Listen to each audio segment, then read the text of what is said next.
Hello and welcome back to Falcon Blues TV. And once again, we're doing opposition view or behind enemy lines. We haven't really come up with a name for it. So I'm keeping it in the family. We've had our John on for the Merseyside derby. And now I've got my cousin Alan Kennedy, who's a Man United fan, a.k.a. Gambler. Nice All to right. meet you, mate. What's the crack? How you doing? Not too bad. A little bit cold here I am. Well, before we start off, we have to make clear that we're in your bar that's getting built in your back garden, aren't we? Yes, we are. Bit of cedarwood, bit of a counter there. Looking there. Can't wait for the next trip over to try it. Have you come up with a name for this bar yet? Yeah, so my local is called the Ball Alley House, and he changed the signs. He took the sign down, so I took the Ball Alley House bit. So I was going to call it the Alley House. Take the B and the L, but a little bit cheesy, like. No. When I was taking on the sign, when your man was taking it out, some of it cracked. So it's now all I could get was Ball House, which sounds a little bit like a gay bar. So I'm just going to take the L or the B and the L off the ball, so it's going to be Al House. So the Al, so that's it. Stone in stone. We've just made the name right there this second. That's the new name. Live on your show. Sounds good. And if any Evertonians are in, Luke can get down the Ball Alley because it's a great pub. Funnily enough, the lads from Emerald Evertonians, they're the Dublin supporters group. The guy who runs it lives in Lucan. His name's Sean. He's a good guy. He normally drinks in Kenny's though. Yeah, no, I don't know. I know there's a few Everton fans around, Luke. There's a few, you know. Yeah. Absolutely. There's a lot of Liverpool fans coming out of Woodward lately. Yeah, bet it is. But obviously we're here to talk about Man United versus Everton tomorrow at Old Trafford.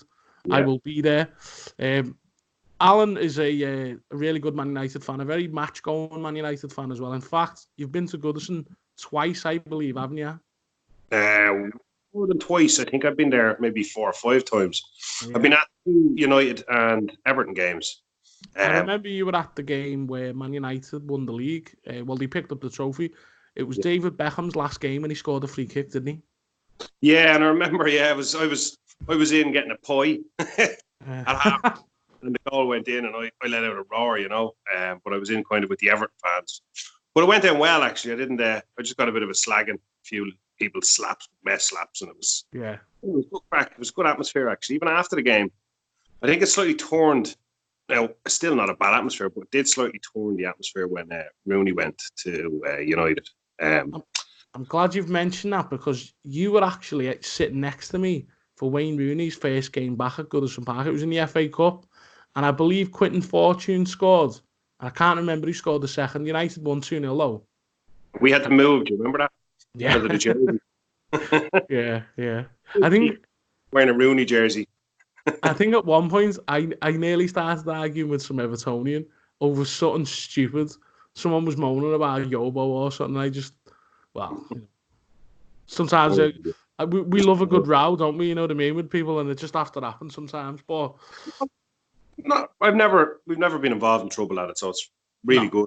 I love the atmosphere. You know, I've been to a good few stadiums, Wembley, all over England, like Wembley, Old Trafford, Anfield, unfortunately. Goodison. I've been to Newcastle, Middlesbrough. Middlesbrough Stadium is made of plastic. Mark lived through that one. I love when Everton are attacking and all the seats start going up. You hear that banging noise. Yeah. I like that. I don't seem to hear that kind of resonating much in grounds.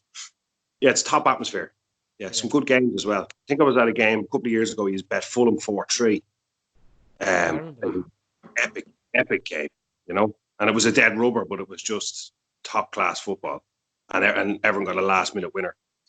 Yeah, super stuff. I suppose the relationship between the two clubs is there, you know. Like United have bought a lot of Everton players. Everton have also had a lot of United players in the past as well. For example, Phil Neville, for example. Yeah, Tim Howard, Louis Saha.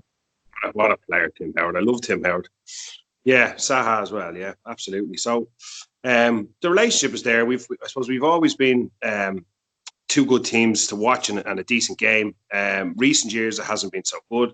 We're on the biggest decline we've had, I'd say, since I suppose I'm alive. I suppose this is the worst. Now I know what it feels like for other fans, you know. suppose we're on the back of 3 wins. Rashford is free scoring. Still missing some chances, but he's scoring. And I like that young fella Greenwood. I think he's a good player. You know. Yeah, he looks good. I've got him in my fantasy team actually. He's on me bench in my fantasy team. But obviously, I've got some stats here as well. Yeah. United have won 3 out of the 4 past league meetings with Everton. But obviously, the last one was at Goodison Park in April when it was a 4-0 win for us. United have won 36 out of the 54 Premier League games against Everton. In fact, Everton have only won twice at Old Trafford, twice. And I remember the first one. It was the first year of the Premier League. Peter Beardsley scored twice. We won 3-0. And the other victory was Brian Oviedo when David Moyes was the manager of Man United. And the ironic thing was, David Moyes never won away to a top 4 club.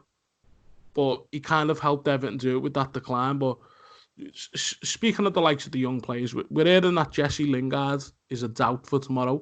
What's your views on Jesse Lingard? Do you think he's overrated? Do you think he's underrated? I think he's overrated. I think in England, obviously the English media will favour English players sometimes. Now, that hype sometimes does make sense, but for Lingard, I think he's overrated. He works. He's a Tevez type of player. He's a workhorse, but he's no real, I suppose, skill. I don't see him as a top player. I see him as a mid-table player. And I think he's been a little bit frozen out by Solskjaer. I know he's kind of creeping his way back in. But if everyone's fit, I just don't see how he fits into that starting 11. I don't see who he should get in ahead of. I just don't think he's of a good quality. Someone I've been impressed with recently, actually, and I've probably had to eat my own words a little bit on this one, is McTominay. He's another workhorse. Bit of skill on him. Nice player, decent pace, but he just keeps going and going and going. Kind of drags them through, and I think he brings that positive mentality that they've been missing for years. That I suppose some other players have ruined, I suppose, with their atmosphere, I suppose, in the dressing room. From what I've heard. He scored a good goal against Arsenal, McTierney, as well. But on Lingard, I remember he scored the worldie at Goodison about 2-3 seasons ago. But I seen some of his stats where his end product, like his goals and assist ratio, it's not that good. And he seems to be like the Instagram player these days who just puts a lot of stuff online, seems to focus on stuff like that. I agree with what you said about the English media. To me, he falls in the same category as like a Ross Barkley, who was hyped up to bits and then had a lot of potential, never really capitalised on it. Yeah, I agree. I think I remember saying when Everton were signing Keane during the summer there, he's another social media player like him. You know, he comes in on the back of his dance moves rather than actually proving anything. Now, he had a bit of a scoring record, but you can see already he's got that kind of Balotelli type about him where he's going to be a bit of trouble with the media. He's already got his father saying, I know we're not talking about Keane here, but it kind of gets me to that point. He's kind of like a Lingard. His father already saying he wants him to come back to Italy. I see Lingard as another player. I see him as a disruption rather than anything. More focused on his clothes than his football. Yeah, more focused on his clothes. That might be the title of this video. You know, that's pretty funny. So, speaking of the match tomorrow, it's 2:00 kickoff.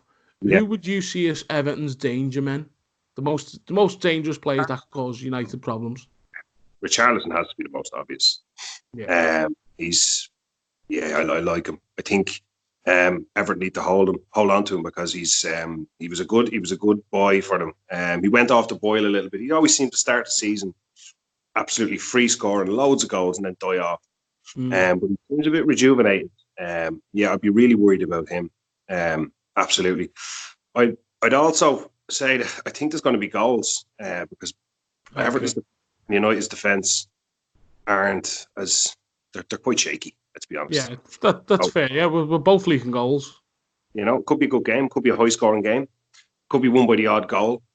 I'll be surprised if United don't win. And not being cocky, but I think they're on it. They've kind of started a bit of run again. But this is the type of game where they haven't won. They haven't kicked on after beating the big teams. I watched them against City with Fred. You know Fred. And, Raw Dublin. Yeah. Bagak. Oh my God! And they were amazing for the first 45 minutes. City are in a bit of a decline, but I'm expecting United to win. I'm predicting 3-1. I'm going to predict that Everton are going to batter Man United 1-1. I'm sitting on the fence. Yeah, you're going to sit on the fence. So what's your real thoughts then, rather than sitting on the fence? I think I fancy us for the draw, to be honest. I think the players got a bit of a boost with Big Duncan. Duncan had a great record as a player against Man United, so hopefully he can transcend that into the manager role. But what I wanted to ask you about is Ole Gunnar Solskjaer. Now, when he took over, he went on I think it was a 9-game winning streak. And obviously, they had that great win against PSG. Now, do you think that he's the right man for Man United with it? Obviously, he's had a bit of a dip, but now he's come back with big wins against Spurs and Man City. What's your thoughts on Ole? Well, I'll go back to what you said about the winning streak. So they had the winning streak, but if you look into the games and you actually look at the games, there was a hell of a lot of luck in that winning streak. The game against PSG, PSG should have had that game sewn up. United were so leaky at the back. And I remember we played Spurs and we won 1-0. Can't remember. I think it was maybe game 4 or 5 of that streak. And we should have lost maybe 5-6-1. Spurs missed a load of sitters. So we had a lot of luck. And then I suppose that kind of negativity came back into the team. And we were pushing for 4th spot. Looked like we were going to get there. And we blew it. I don't think he's the right person, no. I don't think he has the experience. It's the exact same way as if someone said to you, would you like to have Duncan there for 4 years or 5 years? Probably not, because he doesn't have the experience yet. Sure. But Solskjaer hasn't really proven anything. He got Cardiff relegated, and he won a couple of titles in I suppose, a not as competitive division, would you say? Moldy FC, I believe it was, wasn't it? Moldy, yeah, that's exactly them. All right, yeah. Yeah, I keep saying it. I said it on your live chat there when you were doing your live feed there the other day. I said Allegri. I like Allegri. He's a serial winner.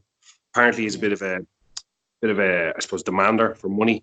But are we going down the same route as Mourinho? Possibly, but you're going to have to find that top manager eventually.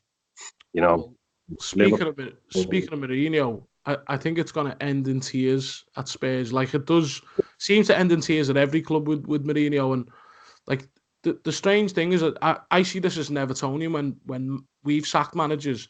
Does it annoy you when like the team are playing absolute dog shit, the manager gets sacked, the new one comes in, and suddenly they're all rejuvenated and they're battling and stuff like that? It's frustrating with the modern day footballers, I think. I agree. Like, there's nothing more frustrating when you're seeing these players and you're watching against a team, maybe a good team, but inferior players, and they just don't seem to be trying. And then just someone new comes in and all of a sudden the work rate improves. It's very frustrating. But I suppose if you look at it from a normal workplace, if you have a negative atmosphere, it's going to affect everybody. And I think Mourinho was that negative atmosphere. We're going to see the same at Spurs. We saw it at Chelsea. And we saw it at the only club actually I haven't seen it at was Inter Milan, and I think he got out in time. But at Real Madrid as well, the likes of Ramos and all said they were going to leave if he didn't get sacked, and he just seems to upset people, doesn't he? Well, I think what probably his downfall was, and this is me looking into it, was when Ibrahimovic left. So Ibrahimovic would have been a big advocate for Mourinho, had a lot of respect for him, really talked him up. So I can imagine if someone in the dressing room was bad-mouthing Mourinho, Ibrahimovic would have told him where to go. So I think when he left, Pogba decided to start to take over. I've got to say, I do love Zlatan. When he left LA Galaxy the other week, he put up a thing on Instagram and Twitter, and it was him saying, "Goodbye, Los Angeles. You're welcome. Now get back to baseball or whatever it is you do." He doesn't care. He doesn't. Yeah, he's a genius. I remember he got sent off for PSG, and they've got a camera on him in the touchline, and like whatever language he was speaking in, he's basically saying, "Fuck France, fuck this country. They don't deserve me." I love his arrogance. Yeah, he just pulls it off, all right, and he destroys reporters. Yeah, So I suppose, what do I see happening tomorrow in the key battles? If I'm just thinking about it, I'm going back to the United and Everton game. But I think where it's going to be won for United is if they're clinical. Sure. And I know we jumped off the subject, but I'm going back and I'm going to see if we can get off the fence again and think about this logically, Paul. I think 3-1 is a great prediction. In fact, I'm going to back it in the bookies. That's my scoreline pick for the weekend, 3-1. And when that comes in, I expect a few people who have looked at this video to be on the same scoreline. Well, that's gambling. Do you know what? If that happens, I think you should start up Gamble or TV. No, I'll just start up the bar instead. Yeah, I can't wait to see this bar, by the way. Now, before we go, you're going to have to come over to Liverpool again soon with Fred. Because it's always a fun time. We'll box it off. Yeah, absolutely. So I suppose once the house is done, we've only moved into the house since August. Once all that's up and running and the bar is finished, obviously. And once all that's up and running, I'd say March or April next year, we might get over a couple of days and we could do a little special. Yeah, definitely. We'll be, me and Dave will be. How about this for a challenge? Me and Fred against you and Dave in a game of FIFA. Oh, I'll accept that, but Dave doesn't play FIFA. But well, you better get practicing, Dave. Well, to be fair, like you two will need a handicap, so that'll be me. It'll basically be me against you two with Dave just sort of being a cheerleader. Dave can't hear me at the minute, but he'll see this surely. Yeah, you're going to get hammered. Yeah, probably. Yeah. Well, that's okay though. Okay, because we're going to be United and you're going to be Everton. I think it's going to be about 3-1. Well, listen, thanks for coming on. And when we play at Goodison, you're going to have to come back on again. Yeah, will do. And the guy who left a message saying ACDC, something like that, remember last week? Yeah. Yeah, screw him. Okay. Listen, up the fucking toffees, Colin Chong. Go on, United. Good luck. Nice.